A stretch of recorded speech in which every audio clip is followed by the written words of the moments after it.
Let's talk about clustering Node.js applications. Clustering allows you to harness the power of multi-core systems, effectively boosting your Node.js application performance.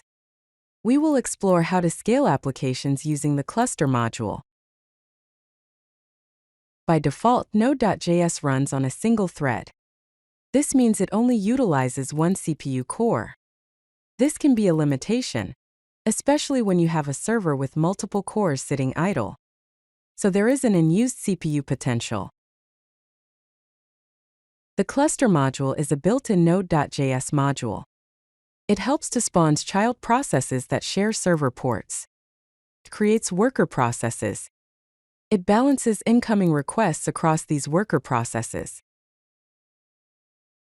Here's a basic example of how to implement clustering in Node.js. First, we require the cluster module and the OS module to determine the number of CPUs available. Then we check if the current process is the master process using cluster.isMaster. If it is the master, we fork a new worker process for each CPU core. Otherwise, if it's a worker process, we simply require our application file, which is app.js. When using the cluster module, there are two types of processes at play. The master process manages and coordinates the worker processes. It is responsible for spawning workers, handling crashes, and load balancing. On the other hand, the worker processes handles the actual application requests. It runs the application logic, processes incoming requests, and operates independently. Here is a complete server example. We require the cluster, HTTP, and OS modules. If the process is the master, it forks workers for each CPU core.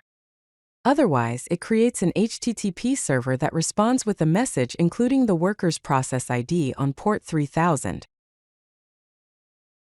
The cluster module provides events for monitoring worker processes. The exit event is emitted when a worker dies. In the code, when a worker process exits, we log the event and fork a new worker to replace it. This helps maintain application availability. Similarly, the online event is emitted when a worker is up and running. We log a message indicating that the worker is online. Clustering provides several key benefits. It ensures maximum CPU utilization. It provides improved application performance. It offers better fault tolerance and zero downtime restarts.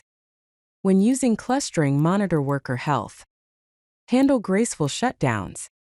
Manage shared state carefully.